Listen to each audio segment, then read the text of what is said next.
Holi nā mamo o Maui, e ia no mako pa. E ia no mako nā opio, nā mamo o Maui. O Maui nei la noho I ka malu, o wailuku, ike I ka nani, o ka aina e. Ka ua kea ohana, ka palu o lele. E ano mako nā opio, nā mamo o Maui. O Maui nei la noho I ka malu, o wailuku, ike I ka nani, o ka aina e. Hello, Maui no kaʻoe. Aloha. You guys are awesome. That was so impressive. Really awesome. My name's Ryan Earehart, and me and my partner Sal, who's not here today. Oh, thank you so much. Started our partnership together in 2014, right? So we're on year number 12 of working this land, and we farm about 60 acres altogether. So some of the land is like our homeland, and then others is like our neighbor's land that we farm on, so that we can grow more food for our ohana. Mickey is our harvest manager here, and he's helping us today. We're gonna break you guys up into groups of two. One's gonna come on a tour with me, and we're gonna give you guys all a clipboard so you guys can like take some notes, so you can remember, reflect, and be able to share with your ohana, you know, what you learned today. And then the other group, you're gonna help us do a little bit of weeding, give the land a little bit of love, you know, because many hands make light work. So. In this project that we're doing, it's a business project. We're calling it a passion project because we want them to investigate what their passions and their talents are, and using those passions and talents to build a business that would serve our community. And so by being here today and hearing and tasting all the different ingredients, a lot of their businesses they dream of having has to do with food. And so when they are ready to open up their business, or they're ready to go on their new adventure, they'll remember the taste and the sounds and the experiences that they had here at Oko'a Farm. And so we're so grateful that we were invited to come and do this, because it was like a perfect marriage between the two of, right, like being out in the field, because, you know, out of the four walls of our classroom. So we appreciate you guys. Our whole farm is solar powered. So you hear this hum? If you listen, you hear that noise? That's a condensing unit. This is a giant refrigerator full of produce that we just harvested yesterday, so that we're gonna sell and at our store and give out to the restaurants and schools, like all the people that end up eating the food. And it's powered by the solar panels that are like right above us. So part of like our sustainability is like we wanna not, you know, take so much from the land. We want to be able to, you know, work with the elements and be able to, you know, create more value instead of taking, you know, from our island. Here's our turmeric, very important medicinal crop. Anybody ever had mustard? The color in mustard is from olena or turmeric. If you guys are feeling brave, you're welcome to grab a finger, just not like a massive one, but, you know, like a finger like, you know, this or smaller, and you could break it off, and if you want, you can eat it. This is a certain special kind of turmeric. Say 90% of all the turmeric in the world is an Indian variety that's more yellow in color, and it's more bitter.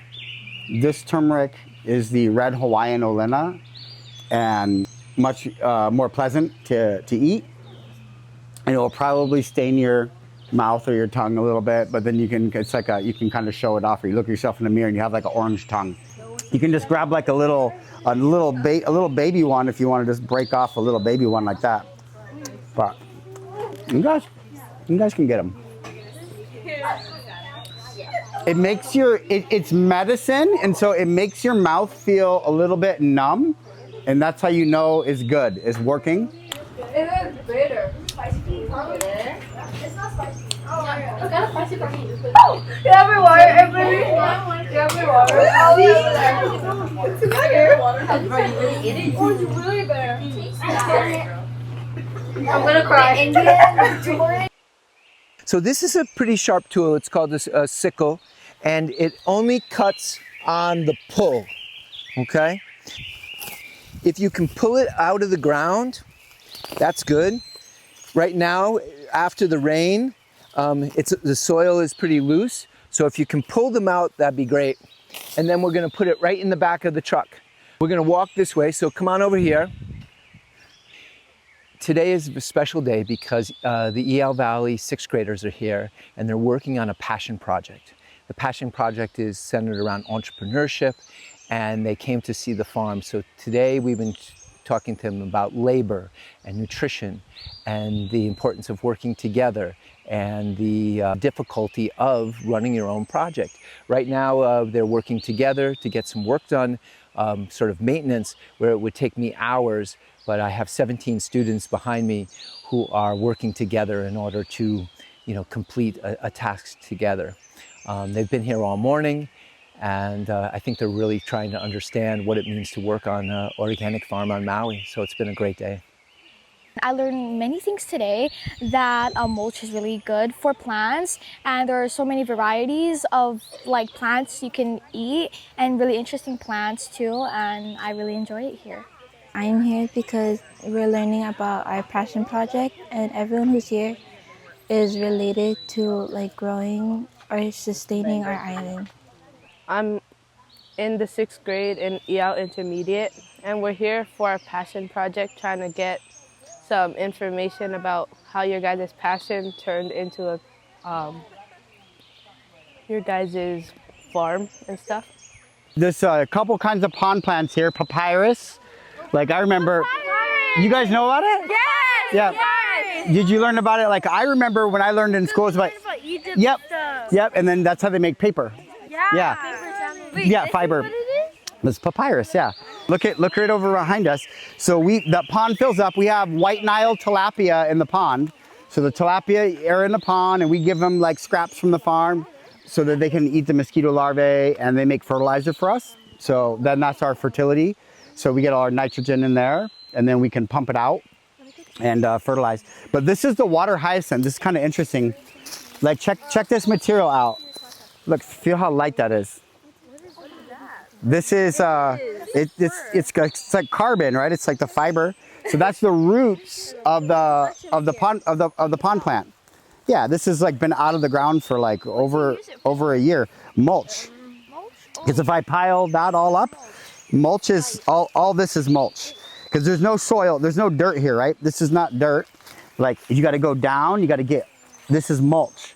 So you go down. You see all the white. This is all the mycelium. This is what is the magic that happens underneath the soil that helps move the nutrients around. This is what if you have that means there'll be mushrooms. If you only have pure dirt, you probably not have this, because the fungus has to have organic matter or carbon in order to maintain itself. But you got to keep going, deeper, deeper, deeper, deeper. And then down here is the soil, right? Where it's not organic matter. Good for plants. What's that? Yeah, because it provides an ecosystem. I feel like my number one job as a farmer is to be the landlord for the microorganisms that are the beneficial microorganisms in the soil. So you look, like I said, you move this away and you see all this white stuff. That's the mycelium in there. And there's houses in here, right? So when you have this mulch, it's not if you ever had clay, when you have very fine particles and you can squeeze it together, and there's no oxygen in there. So having mulch allows there to be oxygen, and also you can feel from when it rained a few days ago that down deeper there's all this moisture. But on the top it's dry. So if the sun hits directly on the soil, then it's dry, and the deeper that you go, there's no oxygen, and then you can't have You can't have trillions of microbes. Maybe there's still going to be some, maybe there's only going to be millions of microbes. But if you can have trillions, you're going to have better quality food, because the microbes, like manure, right? Like the byproducts of those microbes eating each other and, you know, living their whole life, that is the magic that makes, you know, plants be able to grow without having to have the chemical fertilizers we were talking about. And so this is great. We have to maintain our pond. We pull this stuff out and, you know, it can last, and we can like decorate around, basically around a tree. And now I don't have all these weeds growing right here, right? And then it's holding soil, it's holding nutrients, but the main thing is it's the housing for all the microbes, and we create a lot of houses for them, and then they're always working around the clock. And when you just have pure plain soil and the sun is hitting it, like the sun is like effectively killing those microbes because it's dehydrating them. It's like 7 feet deep right here. Yeah, there's a lot of water. Why I have it is because we're in the desert, right? This is basically kihei.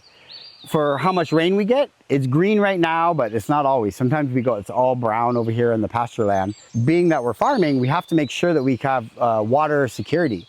It's organic, don't panic. You know, you just can throw it down on the ground and it'll feed the microbes or give them some place to live. Yeah, we're lucky to be able to come back to Oko'a Farms again this year. We brought them last year. So we are grateful that we have another opportunity to come here and work and bring the kids to Malama Aina and to give back to the community, along with learning about how Ryan started Oko'a Farms and the reason, learning about their passion, and yeah, learning how to work with the community and give back.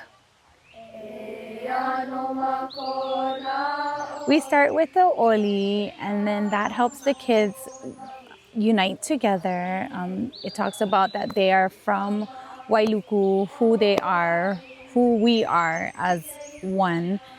And they also are able to show respect for each other, for our land, for everyone here, anybody, our kupunas, and yeah, it gives them an opportunity to be within themselves and listen to themselves and start the day off as a refreshed and strengthen their inner self. I think something that was really strange that I learned today was that that the pomegranate, you can just eat anything off of, if it's really fresh, you can just eat it plain. Like the pomegranate we had. Thank you. How do you eat it? Just you just eat it. Just eat the seeds. I love pomegranates. Thank you. Thank you. I ate the splanties and it was like a bubbly sensation in your tongue. It was like sparkling water. A fruit that I tried that was really new and really a very weird taste was the turmeric. It was very bitter, but at the same time, I really liked it. I tried the mint plant and it had a strong taste, and then after taste it had a strong mint taste too. I ate the reed. It kind of tastes like cheese a little. I tried blackberries for the first time and it was absolutely delicious. It had this kind of the sour taste, a little bit sweetish, but honestly it was just really amazing. I would love to eat it again. This is a hard shell lilikoi. Most people know lilikoi, but most people haven't seen this variety over here. Yeah. Hard shell lilikoi.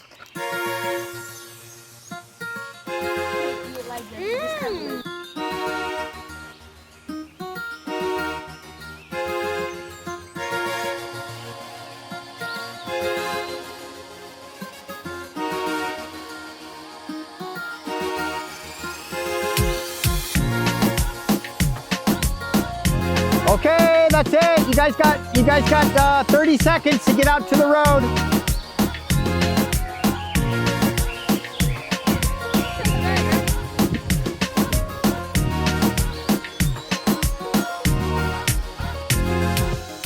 This is so good.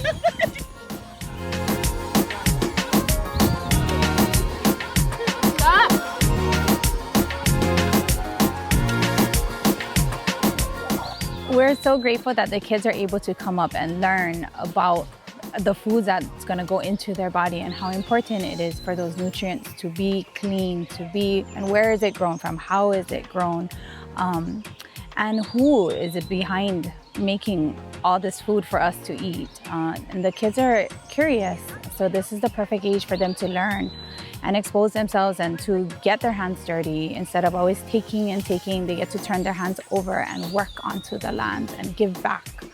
I feel like it's really important for kids our age to come to this activity so they know like where the food is from and they know how to take care of it. And it also just like highlights what's important and like what we should be doing and you know what's going on, so they have like a background of it, and to be more thankful too for the food that grows, because you know farming is not always easy. So if they really know how to, like if they really can process and see like the land, how it grows, they'll probably be a lot more thankful for the food we have. And plus it's also good for children to know that Maui is trying to make more organic food for us and for the benefits of our lives.